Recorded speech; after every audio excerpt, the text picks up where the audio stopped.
आवर Sayali fashion designer channel आणि मी आहे सायली।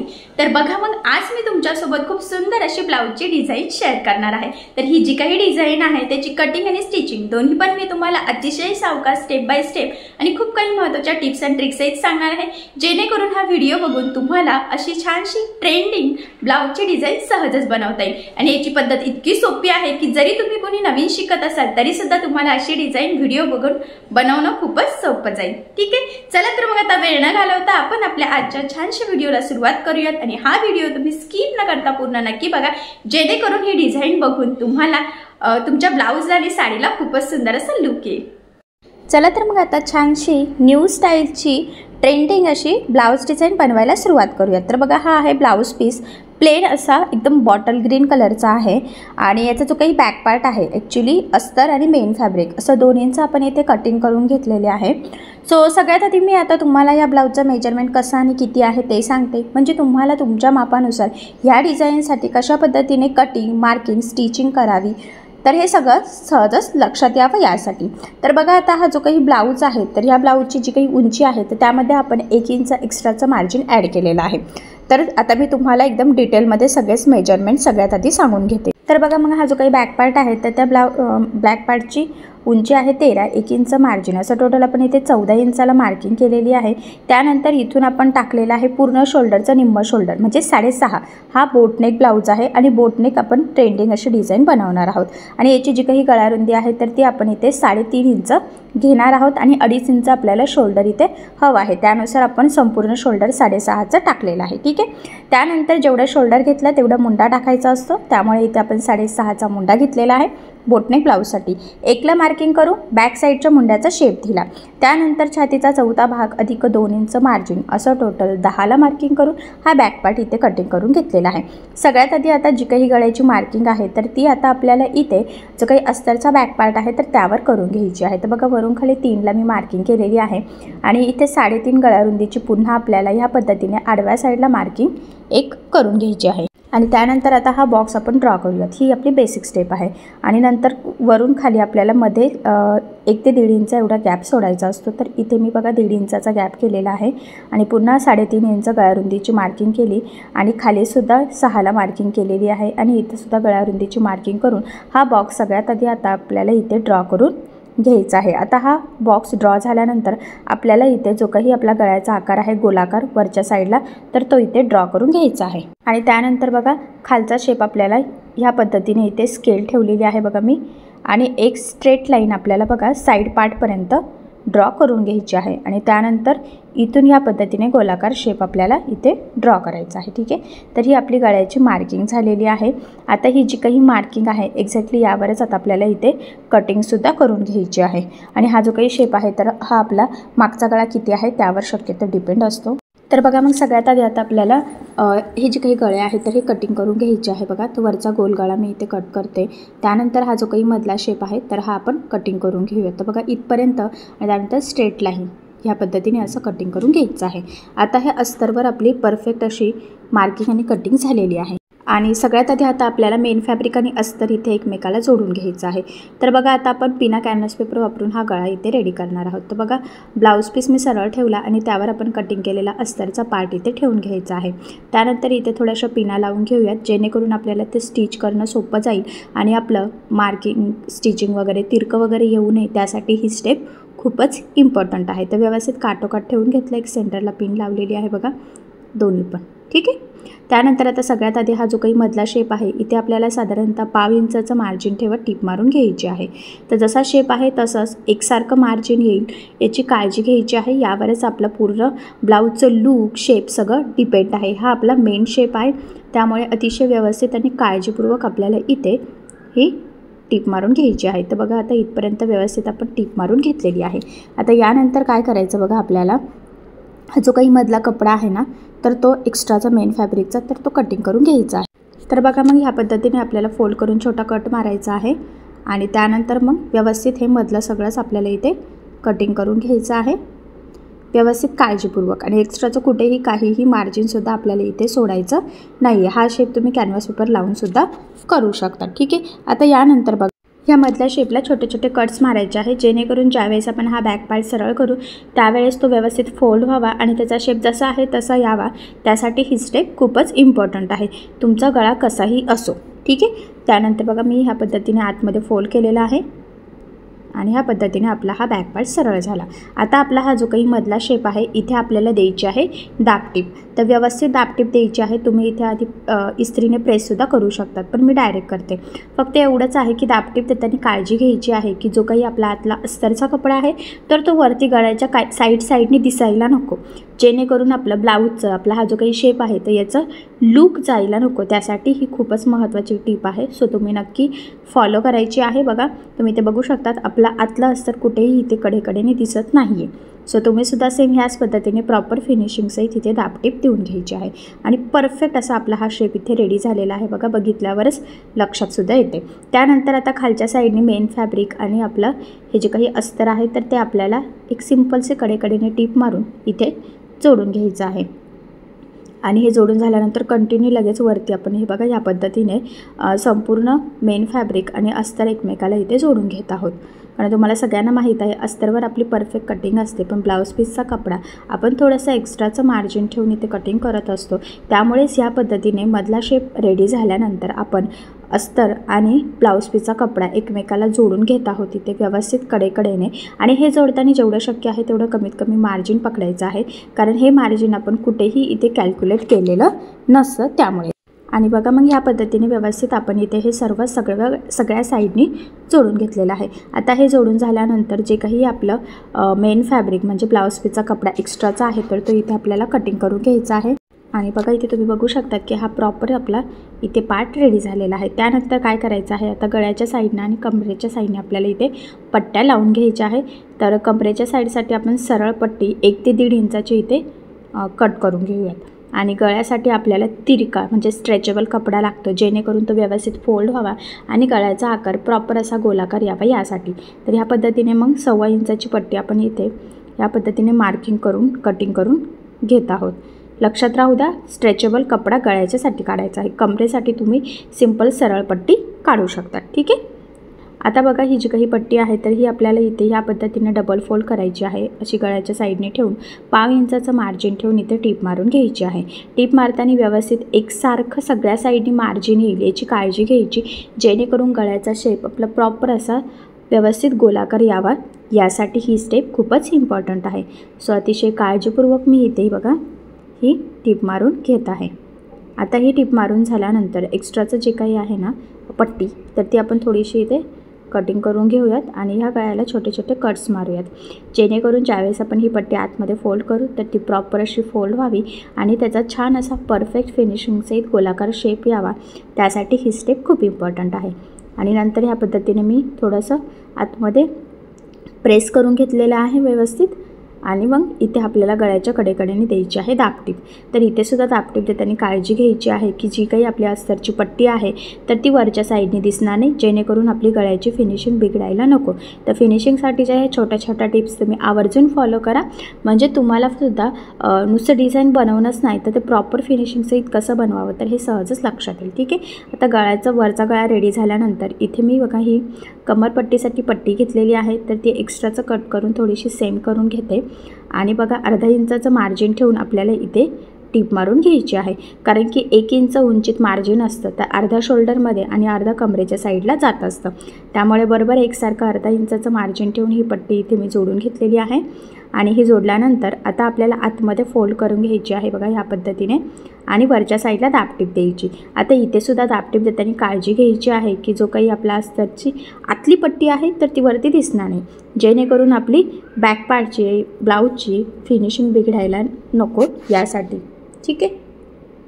आता आपला हा पार्ट एकदम परफेक्ट असा रेडी झालेला आहे. ठीक आहे. आता यानंतर काय करायचं बघा, जी काही आतली मार्किंग होती तर ती मी दोन्ही साईडने ते करून घेतली आणि पट्टीच्या साहाय्याने ही लाईन परत एकदा अशी थोडीशी ड्रॉ करते, म्हणजे पुढे डिझाईन बनवणं आपल्याला सोपं जावं यासाठी. आणि बघा आता ही लाईन ड्रॉ केल्यानंतर मी इथे ही लेस घेतलेली आहे। तर ही जी काही लेस आहे तरी तुम्ही बघू शकतात रेड आणि गोल्डन कलरच्या कॉम्बिनेशनची आहे आणि सगळ्यात महत्त्वाचं म्हणजे साडीला मॅच होणारी आणि ब्लाऊजला कॉन्ट्रास्ट अशी लेस आपण इथे यूज करत आहोत आणि थोडीशी डिझायनर म्हणजे ब्लाऊजला अजूनच सुंदर असं लुक यावा। तर तुम्ही तुमच्या आवडीनुसार कुठलीही लेस इथे यूज करू शकतात। सगळ्यात आधी खालच्या साईडला हा शेप खालच्या साईडचा जो काही शेप आहे तिथे लेस लावायला सुरुवात करायची आहे आणि ह्या पद्धतीने व्यवस्थित थोडं थोडं पकडत जसा गोलाकार शेप आहे व्यवस्थित तिथेच आपल्याला कडेकडेने व्यवस्थित लेस लावायची आहे आणि लक्षात राहू द्या काळजीपूर्वक लावायची। बऱ्याचदा काय होतं असा शेप छान होतो पण लेस जर प्रॉपर लागली गेली नाही तर पुन्हा शेप चेंज होण्याचे चान्सेस असतात, सो तसं होऊ देऊ नका। आणि बघा इथे मी लेसला डबल टिप देते। लेस तुमची जाड बारीक शक्यतो कशीही असो डबल टिप देत चालायची, त्यामुळे 2-3 फायदे आहे। फिनिशिंग प्रॉपर येते, लेसवरती उचलली जात नाही आणि सगळ्यात महत्त्वाचं म्हणजे ती पॅकसुद्धा लागली जाते। ठीक आहे, आता ही एक लेअरमध्ये लेस लावून घेतलेली आहे। त्यानंतर काय करायचं आहे आपल्याला अजून एक लेअरमध्ये त्याच्या समोरूनच लेस लावून घ्यायची आहे। हा जो गोलाकार शेप आहे ना तिथे बघा म्हणजे ते त्रिकोण थोडेसे असे समोरासमोर करायचे आहे। किंचितसा डिस्टन्स सोडलेला आहे म्हणजे छान असं दोन्ही कलरच्या कॉम्बिनेशन दिसते बघा, म्हणजे लेसच्या मध्ये थोडंसं ग्रीन ग्रीन दिसते बघा 2 लेसच्या मध्ये, म्हणजे मग लुक छान येतं। सो त्यामुळे थोडंसं किंचितसा डिस्टन्स ठेवत समोरासमोर ह्या पद्धतीने तुम्ही कुठलीही डिझायनर लेस यूज करू शकता। ठीक आहे, आणि इथे सुद्धा बघा मी डबल टिप देऊनच घेत आहे आणि एक्स्ट्राचे इथे कटसुद्धा करून घ्यायचं आहे बघा। तर व्यवस्थित प्रॉपर फिनिशिंगसहित आपण इथे ह्या 2 लेअरमध्ये खालच्या शेपला फक्त लेस लावून घेतलेली आहे। त्यानंतर काय करायचं आता वरचा जो काही शेप आहे ना तर तिथे लेस लावायची। तर इथून मी स्टार्ट करते बघा आणि प्रॉपर व्यवस्थित एकसारखं पकडत जी काही आपण लाईन ड्रॉ केलेली आहे ना बरोबर त्यावर लाईनवर आपल्याला इथे लेस लावायची बघा। इथे मी थोडं फोल्डसुद्धा करून घेतलेलं आहे कोपऱ्यावर आणि इथून पुन्हा खाली आपल्याला जी काही मार्किंग आहे प्रॉपर त्यावरच ही लेस इथे लावून घ्यायची आहे आणि एक्स्ट्राचं इथे कटसुद्धा करून घ्यायची आहे। ही जी काही लेस आहे इथे सुद्धा आपल्याला डबल टिप मारून घ्यायची आहे। ठीक आहे, आणि या पद्धतीने प्रॉपर असं ते वरच्या शेपलासुद्धा आपण ही लेस लावून घेतलेली आहे। आता यानंतर काय करायचं बघा वरचा जो काही गळा आहे ना तिथे पण आपल्याला एक लेस लावायची आहे, पण तिथे आता आपण वेगळी लेस यूज करणार आहोत। तुम्हाला वाटत असेल तर तुम्ही ही सुद्धा करू शकतात, पण शक्यतो मधल्या शेपला फक्त ही छान उठून दिसते आणि वरती आपण छोटीशी बारीक गोल्डन कलरची लेस यूज करणार आहोत बघा। इथे मी ही गोल्डन लेस घेतलेली आहे, एकदा मोजून घेते किती पाहिजे ती आणि त्यानुसार मी डायरेक्ट कट करून घेतलेली आहे, कारण की खूप काही लागणार नाही आपल्याला, थोडीशीच लेस इथे लागणार आहे वरच्या गळ्यासाठी। आणि वरच्या गळ्याला तुम्हाला वाटत असेल तर तुम्ही पायपिंगसुद्धा करू शकतात, बट इथे मी लेसच लावून घेत आहे आणि व्यवस्थित गळ्याच्या कडेकडेने या पद्धतीने एकदम छोटीशी नाजूक अशी लेस मी वरच्या शेपला लावून घेत आहे आणि म्हणजे थोडीशी त्यावर डिझाईन पण आहे त्यामुळे लुकसुद्धा अजूनच छान दिसते बघा। आणि इथे सुद्धा मी डबल टिप देऊन घेतलेली आहे आणि एकदम बारीक असं नक्षीकाम केलेलं आहे ॲक्च्युली ह्या लेसवर जी बारीक आहे ना छोटी त्यावर एक्स्ट्राची मी इथे कट करून घेतली बघा आणि प्रॉपर फिनिशिंग सहित आपला वरचा पार्ट खालचा मधला पार्ट रेडी झालेला आहे। त्यानंतर काय करायचं आहे आता आपल्याला बॅक साईडला इथे टक्स टाकून घ्यायचे आहेत। तर शक्यतो हे टक्स तुम्ही नंतरच टाकावं म्हणजे लेस लावून आपल्याला सोपं जातं। लेस लावल्यानंतर वाटत असेल तर तुम्ही आधीसुद्धा टाकू शकता। तर बघा आता सेंटरपासून मी इथे मार्किंग करते 4.5ला, अर्धा इंच साईडला आणि उभा टक्स 4ची इथे मार्किंग केली। सेम त्याच पद्धतीने दुसऱ्या साईडलासुद्धा मार्किंग करून घेतलेली आहे आणि या पद्धतीने फोल्ड करून आपल्याला इथे तिरका टक्स टाकायचा आहे। टक्स टाकताना स्टार्टिंगला एंडिंगला व्यवस्थित लॉक करायचं आहे जेणेकरून ते टक्स लवकर खराब होणार नाही, ओपन होण्याचे चान्सेस राहणार नाही। याचाच अर्थ आपला ब्लाऊजसुद्धा परफेक्ट असा छानसा नक्कीच रेडी होईल। तर बघा ह्या पद्धतीने मग दोन्ही साईडने आपण सेम टक्स टाकायचे आहे व्यवस्थित एकाच लेवलमध्ये। ठीक आहे, आणि डबल टिप मी पुन्हा सांगते देऊन घ्यायची आहे। तर बघा मग फायनली दोन्ही साईडने प्रॉपर फिनिशिंगसहित आपण इथे टक्स टाकून घेतलेले आहे आणि त्यानंतर आता हा पार्ट मी साईडला ठेवते आणि पुढे काय बनवायचं आहे तर ते मी तुम्हाला सांगते। तर बघा इथे मी अस्तर घेतलेलं आहे, ॲक्च्युली ते डबल फोल्डसुद्धा केलेलं आहे बघा आणि ह्या पद्धतीने कडेने आपल्याला एकसारखी मार्किंग करायची आहे बघा। 2 ते 2.5 इंचाचा डिस्टन्स आपण इथे ठेवू शकतो। तर 2.5 बाय 2.5चं केलेलं आहे बघा मी आणि ह्या पद्धतीने गोलाकार शेप ड्रॉ करायचा आहे आणि एक्स्ट्राचं कटिंगसुद्धा करून घ्यायचं आहे। आता टोटल हे आपले 4 पार्ट रेडी झालेले आहे बघा, कारण 4 पदरी मी हे कपडा करून घेतला होता। आता आपल्याला टोटल 5 इथे लटकन बनवायचे आहे एकदम फॅन्सी असे। तर बघा मग मी तीच मार्किंग दुसऱ्या ठिकाणी सुद्धा एका छोट्याशा अस्तरच्या कपड्यावर करून घेतली. तर टोटल आता आपले हे 5 पार्ट इथे रेडी झालेले आहे बघा. आणि आता हे जे काही 5 पार्ट आहेत तर ते आपल्याला ब्लाऊजचा कपडा वापरून बनवायचे आहेत. तर बघा मग मी इथे ब्लाऊजचा जो काही कपडा आहे तर तो सरळ ठेवला आणि त्यावर हा पार्ट ठेवून गोलाकार जो काही पार्ट आहे ना तिथून आपल्याला 1/2 इंचाचं मार्जिन ठेवून टिप मारायची आहे. तर एक झालेला आहे. सेम त्याच पद्धतीने आता बाकीचे सुद्धा आपण सगळ्या याला या पद्धतीने टिप मारून घेणार आहोत. हे बघा जेवढे जसे जसे बसतात ना तसे आपण ते जोडून घेऊयात. आणि त्यानंतर आता बघा जे काही एक्स्ट्राचं आहे तर ते आपण इथे कटिंग करून घेऊयात. बघा खालच्या साईडने सुद्धा व्यवस्थित गोलाकार शेपमध्ये आणि साईडने सुद्धा आपल्याला ते सेमच पाहिजे नाही. तर ते 2 आणि हे बाकीचे सुद्धा आपण सेम त्याच पद्धतीने इथे कटिंग करून घेऊयात. ठीक आहे. सेम हा पार्टसुद्धा आता हे 5 पण आपले खालच्या साईडने टिप मारून पार्ट रेडी झालेले आहे. त्यानंतर बघा ह्या पद्धतीने सरळ करून खालच्या साईडला आपल्याला इथे दाबटीप देऊन घ्यायची आहे. बघा जो काही गोलाकार शेप आहे ना बरोबर तिथे. तर 5 पण लटकनला आपल्याला इथे सोबतच टिप मारायची आहे. 5ही लटकन आपण इथे सोबतच रेडी करत आहोत जेणेकरून ते पटपट आपले तयार होतील. तर बघा मग कंटिन्यू मी पटपट इथे ते सरळ करून दाबटीप देऊन घेते आणि व्यवस्थित फिनिशिंग येईल याची सुद्धा थोडीशी काळजी घ्यायची आहे. तर बघा आता हे दाबटीप देऊन झालेली आहे. त्यानंतर काय करायचं बघा आता हे मी कट करून सेपरेट करते आणि थोडंफार एक्स्ट्राचं असेल ना तर ते किंचितसं ते कट करून ते एकदम प्रॉपर असे सेम करायचे आहे. बघा आपण थोडंसं ते एक्स्ट्राच ठेवलं होतं दाबटीप देऊपर्यंत. ठीक आहे. आता हे प्रॉपर रेडी झाले. त्यानंतर काय करायचं जी लेस आपण डिझायनर बघा रेड अँड गोल्डन कॉम्बिनेशनची यूज केली होती तीच आता इथे साईडनी करायची आहे म्हणजे खालच्या साईडनी. बघा व्यवस्थित जो काही गोलाकार शेप आहे तिथे आपल्याला ती लावून घ्यायची आहे. सिंगल लेअरमध्ये लावायची आहे आणि त्रिकोण खालच्या साईडला केलेले आहे बघा म्हणजे मग अजूनच सुंदर असं लुक यावं यासाठी. ठीक आहे. तुम्ही पण जी गळ्याला यूज केलेली असेल ती लेस इथे यूज करू शकतात. तर सेम आता 5ची जे काही पार्ट्स आहेत तिथे आपल्याला ही लेस इथे लावून घ्यायची आहे. तुम्ही अजून जास्त पण लटकन बनवू शकता किंवा कमी पण बनवू शकता. साईज अजून मोठीसुद्धा करू शकता किंवा अजून छोटीसुद्धा करू शकता. तुमच्या आणि तुमच्या कस्टमरच्या चॉईसवर किंवा तुमचा गळा किती डीप आहे यावर ते डिपेंड आहे. ठीक आहे. आता हे मी सेपरेट करून घेते सगळे बघा इथे आणि इथे हे पार्ट्स रेडी झालेले आहे. आणि बघा त्यानंतर काय करायचं हे जे काही पार्ट आहे ते या पद्धतीने फोल्ड करायचे आहे व्यवस्थित काटोकाट आणि आपल्याला तिथे एक टीप टाकून घ्यायची आहे. स्टार्टिंगला एंडिंगला व्यवस्थित लॉक करायचं आहे आठवणीने कारण ते निघायला नको यासाठी. ठीक आहे. हे बघा आणि टीप मारल्यानंतर एक्स्ट्राचं कट करून हे आपल्याला इथे सरळ करून घ्यायचं आहे.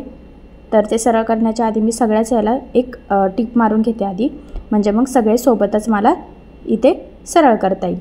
तर बघा कंटिन्यू ह्या पद्धतीने स्टार्टिंग एंडिंगला लॉक करत करत टीप मारून हे पार्ट्स आपल्याला ह्या पद्धतीने तयार करून घ्यायचे आहे. ॲक्च्युली आपण बघा इथे नॉट वगैरे काहीच टाकलेले नाही कारण फॅब्रिकचे छोटे छोटे लटकन आपल्याला इथे गळ्यामध्ये टाकायचे आहेत. तर ते कसे ते मी तुम्हाला पुढे सांगेलच. आता एक्स्ट्राचं इथे कट करून घ्यायचं आहे हे सगळ्या पार्ट्सचं आणि हे कट झाल्यानंतर आता आपल्याला हे सरळ करायचं आहे. हे बघा ह्या पद्धतीने. आता स्क्रूड्रायव्हर यूज करते मी अलगद इथे प्रेस करायचं म्हणजे ते व्यवस्थित टोकदार इथे रेडी होतील. सेम त्याच पद्धतीने आता बाकीचे सुद्धा आपण इथे बनवून घेऊयात. तुम्ही एखादी कुठली पण शार्प गोष्ट यूज करू शकतात किंवा असं डायरेक्ट जरी केलं तरी येऊ शकतं. पण हे जे काही बारीक टोक आहे तर ते लवकर बाहेर निघत नाही त्यामुळे मग तुम्ही असं करू शकता. त्याचबरोबर महत्त्वाचं म्हणजे ते खूप जोरात ढकलायचं नाही आहे अलगद बाहेर काढायचं आहे नाहीतर मग तिथून लगेच ते फाटण्याचे चान्सेस असतात. ठीक आहे. आता हे सगळे पार्ट्स आपले इथे रेडी झालेले आहेत आणि आता आपल्याला हे ब्लाऊज डिझाईनला लावून घ्यायचे आहे. तर ते कसे लावायचे तर ते मी तुम्हाला सांगते आणि तुम्ही ते बघू शकता की एकदम प्रॉपर असं फिनिशिंगसहित हे सगळे रेडी झालेले आहे. एकाच शेपमध्ये आहे त्यामुळे डिझाईनला अजून सुंदर असं लुकसुद्धा येणार आहे आणि एकदम सोपी पद्धत आहे हे बनवण्याची की बायचान्स जरी तुम्ही कोणी नवीन शिकत असाल तरीसुद्धा तुम्हाला ह्या पद्धतीने इझिली फॅब्रिकचे छोटे छोटे हँगिंग्स बनवता येतील. ॲक्च्युली हे हँगिंग्स आहे लटकन पण म्हणता येणार नाही कारण की लटकन आपण नॉटला लावतो हे आपण नॉटला लावणार नाही आहोत. ठीक आहे. आता हे ब्लाऊजला कुठे आणि कसे लावायचे तर ते मी तुम्हाला सांगते. तर बघा मग सगळ्यात आधी आता आपल्याला हा बॅक पार्ट आहे ना इथे सेंटरला लावून घ्यायचा आहे आणि इथे आपल्याला गोल्डन कलरचं मनीसुद्धा यूज करायचं आहे आणि आपल्याला हे जे काही आहे सुई धाग्याने यूज करायचं. बघा मी सेंटरला कसं ह्या पद्धतीने सुई टाकलेली आहे. 4 पदरी सुई घ्यायची आहे. हे टाकल्यानंतर म्हणजे जे काही छोटंसं हँगिंग बनवलं ते बरोबर सेंटरला ओवून घेतल्यानंतर वरती आपल्याला हे गोल्डन मनी टाकून घ्यायचे आहे. तर गोल्डन मनीमध्ये खूप साईज असतात छोटे मोठे मीडियम तर तुम्ही तुमच्या आवडीनुसार लावू शकतात पण मी जरा मीडियम यूज केले, खूप छोटे पण नाही. आणि या पद्धतीने बघा मग ते पॅक करून घेतलेलं आहे. सगळ्यात आधी आपण सेंटरचं लावून घेतलं बघा. ठीक आहे. सेम त्याच पद्धतीने आता बाकीचे सुद्धा आता आपण लावून घेऊयात. इथे व्यवस्थित गाठ टाकायची म्हणजे ते पॅकसुद्धा होईल. पुन्हा स्टार्टिंगला गाठ टाकून बघा इथून वरती आणायचं आहे ते. आणि हे ह्या पद्धतीने वरती आल्यानंतर त्यामध्ये 3 मणी टाकून घेते मी. तुम्ही 4 पण टाकू शकतात, 5 पण टाकू शकतात तुमच्या आवडीवर. आणि बघा सेम डिस्टन्स ठेवत आता इथे आपण एक लावून घेऊयात. तर ते सुद्धा 2-3 टाके टाकून आपल्याला पॅक करून घ्यायचं आहे. तर सेम याच पद्धतीने काय करायचं आहे आता आपल्याला बाकीचे जे काही उरलेले आहेत तर ते सुद्धा इथे लावून घ्यायचे आहेत. आणि महत्त्वाचं म्हणजे फक्त त्याचा डिस्टन्स आपल्याला इथे सेम हवा आहे, जेणेकरून ते लवकर खराब वगैरे व्हायला नको किंवा त्याचं लूक छान दिसावं. जर का ते पुढे मागे झाले तर ते एकमेकामध्ये अटकून लवकर खराब होऊ शकतात आणि लूक पण फिनिशिंग पण छान येणार नाही. तर ॲक्च्युली एक मध्यभागचा लावून घेतला की 2 इकडनं आणि 2 त्या साईडने असं लावायचं आहे. हा गळा जर तुमचा खूप डीप असेल मधला शेप तर तुम्ही 3-3 लावले तरीसुद्धा चालेल किंवा यापेक्षा छोटे छोटे बनवून लावले तरीसुद्धा चालेल. तर बघा सेम त्याच पद्धतीने मी दुसऱ्या साईडला सुद्धा लावून घेते इथे. आणि फायनली आपला हा संपूर्ण बॅक पार्ट इथे स्टिच झालेला आहे. वरची छान अशी छोटीशी डिझायनर लेस आहे, खालीसुद्धा छान अशी डिझायनर लेस लावलेली आहे ब्रॉडमध्ये. लटकनसुद्धा बघा सेम डिस्टन्सवर एकदम छान असे लावलेले आहे. आणि तुम्ही बघू शकतात की ह्या ब्लाऊज डिझाईनला किती सुंदर असं लूक आलेला आहे. प्लेन ब्लाऊज पीस होता पण ह्या पद्धतीने जर डिझाईन केली तर ब्लाऊज आणि साडीला नक्कीच खूप सुंदर असं लूक येईल. आणि एकदम लेटेस्ट ट्रेंडिंग नवीनच ही डिझाईन आहे. तुम्ही अजून नक्कीच शिवलेली नसेल सो नक्की ट्राय करून बघा. मी तुम्हाला याची कटिंग आणि स्टिचिंग दोन्ही पण अतिशय सावकाश स्टेप बाय स्टेप आणि खूप काही महत्त्वाच्या टिप्स अँड ट्रिक्सही सांगितलेलं आहे, जेणेकरून हा व्हिडिओ बघून तुम्हाला फक्त डिझाईन बनवणंच नाही तर ते प्रॉपर फिनिशिंग सहित कशी बनवावी तर हे सुद्धा सहज लक्षात यावं.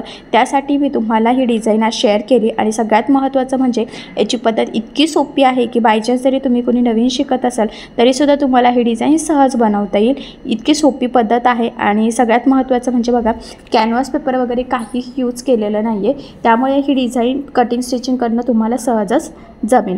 सो चला मग नक्की ट्राय करून बघा. आणि जर काही प्रॉब्लेम येत असेल तर मला कमेंट करून नक्कीच कळवा. मी तुमच्या प्रश्नाचे उत्तर देण्याचा नक्कीच प्रयत्न करेन. ठीक आहे. चला मग आता आपण आपला आजचा व्हिडिओ इथेच थांबूयात. आणि तुम्हाला आपला आजचा व्हिडिओ कसा वाटला हे मला कमेंट करून नक्की कळवा. त्याचबरोबर आपला व्हिडिओ आवडला असेल तर व्हिडिओला लाईक करायला विसरू नका. आणि असेच नवनवीन छानसे व्हिडिओज बघण्यासाठी आपल्या सायली फॅशन डिझायनर या चॅनलला लाईक करा, शेअर करा आणि सबस्क्राईब करायला विसरू नका. आणि ज्यावेळेस तुम्ही सबस्क्राईब कराल त्यावेळेस त्यासमोरील बेल आयकॉन हे नक्की प्रेस करा. त्यामुळे काय होईल, जेव्हा मी नवीन व्हिडिओज टाकेल त्याचं नोटिफिकेशन तुम्हाला तुमच्या मोबाईलवर येईल. ओके. थँक्यू.